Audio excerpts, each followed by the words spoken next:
पाठ्य योजना 6, विद्यालय छात्राध्यापक। विद्यालय में लिखेंगे, विद्यालय में मतलब जिस विद्यालय में आपकी टीचिंग लगेगी उस विद्यालय का यहाँ पर उस विद्यालय का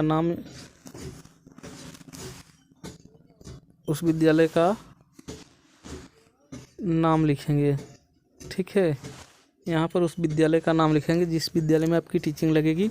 और छात्राध्यापक अगर लड़का है, अगर आप लड़के हैं तो यहाँ छात्राध्यापक यहाँ पर लिखेंगे।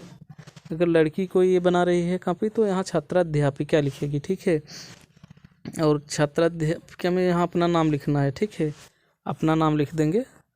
और ऊपर विद्यालय का नाम मतलब जिस विद्यालय में आपकी टीचिंग लगेगी, जिस विद्यालय में आप पढ़ रहे हैं उसका नाम नहीं, मतलब जिस विद्यालय में आप पढ़ाने जाएंगे उसका नाम यहाँ पर रहेगा। दिनांक में जितनी तारीख को पढ़ाने जाएंगे वो यहाँ पर किस कक्षा में पढ़ाएंगे वो कक्षा यहाँ पर डाल देंगे। और विषय हिंदी के लिए हम बनाने चल रहे हैं तो हिंदी। विषय में व्याकरण। कालांश में कौन सी घंटी पढ़ाने जा रहे हैं आप, पहली, दूसरी, तीसरी, चाहे जो भी आपकी घंटी है कालांश में लिखेंगे वो। अवधि में कितने समय पढ़ाएंगे आप, कितने समय की घंटी है आपकी, तो अवधि में लिखेंगे। ठीक है, आगे चलते हैं। प्रकरण में लिखेंगे शब्द अर्थ के आधार पर, कहने का मतलब अर्थ के आधार पर शब्द। सामान्य उद्देश्य हेडिंग डालेंगे। इसके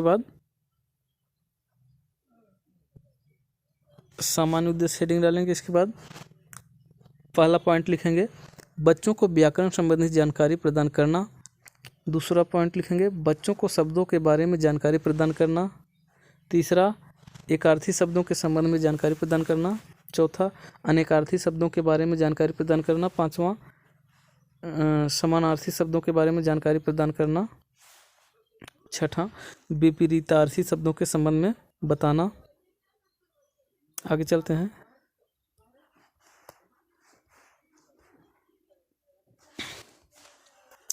विशिष्ट उद्देश्य में लिखेंगे पहला लिखेंगे विद्यार्थी व्याकरण के बारे में समझ पाएंगे। दूसरा लिखेंगे विद्यार्थी एकार्थी शब्दों के बारे में जान सकेंगे। तीसरा, विद्यार्थी अनेकार्थी शब्दों को पहचान सकेंगे। चौथा, पहचान सकेंगे तथा पूर्ण रूप से समझ सकेंगे। चौथा है विद्यार्थी समानार्थी शब्दों के बारे में पूर्ण रूप से समझ सकेंगे। पांचवा है विद्यार्थी विलोम अर्थात विपरीतार्थी शब्दों के बारे में समझ सकेंगे। यहाँ विलोम है, लिखने में त्रुटि हुई है थोड़ा। शिक्षण सहायक सामग्री हेडिंग डालेंगे।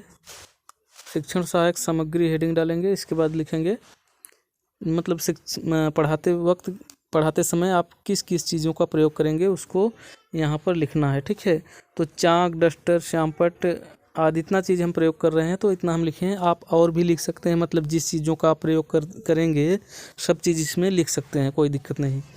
इसके बाद हेडिंग डालेंगे पूर्व ज्ञान में लिखेंगे बच्चे शब्दों के बारे में सामान्य जानकारी रखते हैं। ठीक, इसके बाद लिखेंगे प्रस्तावना प्रश्न हेडिंग डालकर लिखेंगे।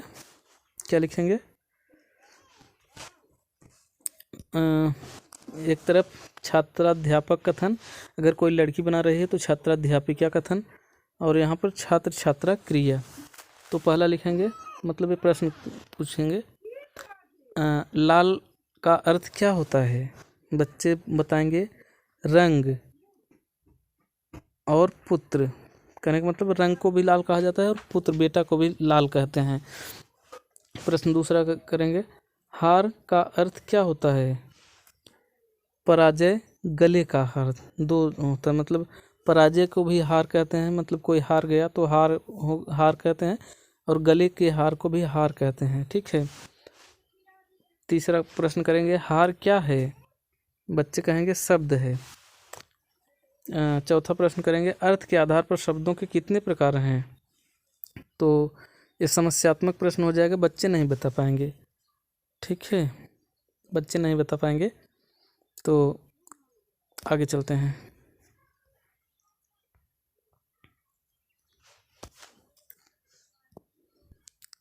उद्देश्य हेडिंग डालेंगे। उद्देश्य हेडिंग डाल करके लिखेंगे बच्चों आज हम लोग अर्थ के आधार पर शब्द को कितने भागों में बांटा गया है अध्ययन करेंगे। ठीक है, ये इतना लिखेंगे।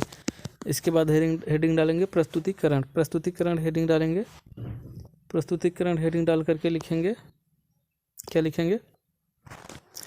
शिक्षण बिंदु, छात्राध्यापक क्रिया, छात्र छात्रा क्रिया, शिक्षण विधि, संपट कार्य।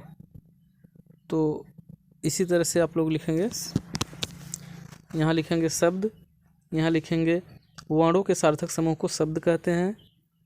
फिर इसमें लिखेंगे व्याख्यात्मक, कहने का मतलब शिक्षण विधि व्याख्यात्मक है। संपट कार्य में लिखेंगे वह, हम, जौनपुर आदि।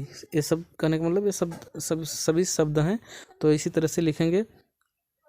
फिर दूसरा लिखेंगे अर्थ के आधार पर शब्द। ठीक है, तो इसमें लिखेंगे 4 प्रकार का होता है। इसमें व्याख्यात्मक, फिर आगे चलते हैं।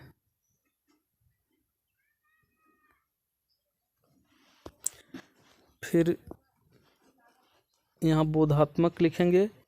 यहाँ लिखेंगे शब्द किसे कहते हैं, बच्चे जवाब देंगे वर्णों के सार्थक समूह को। फिर तीसरा यहाँ लिखेंगे शब्द के प्रकार अर्थ के आधार पर। तो यहाँ फिर इसमें लिखेंगे 4 प्रकार अर्थ के आधार पर, ये छोड़ेंगे खाना। फिर इसमें लिखेंगे व्याख्यात्मक।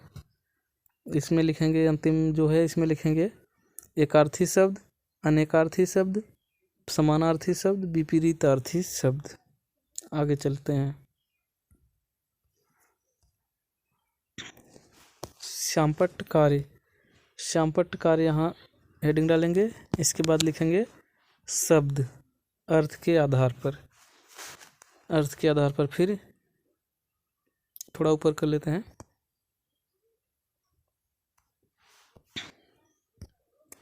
तो एकार्थी जिसका एक अर्थ हो, जैसे राम, गंगा, जौनपुर, इसका सभी का एक ही अर्थ होता है। फिर एक जगह अनेकार्थी, कहने का मतलब जिसका अनेक अर्थ हो। और अनेकार्थी में उदाहरण देख लेते हैं क्या है। अनेकार्थी का उदाहरण क्या है, जैसे हार।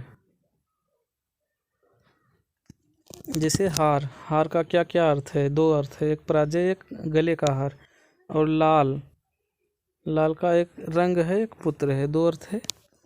इसके बाद फिर नेक्स्ट लिखेंगे ये वाला समानार्थी अर्थात पर्यायवाची, जिसका समान अर्थ हो, इसमें लिख देंगे।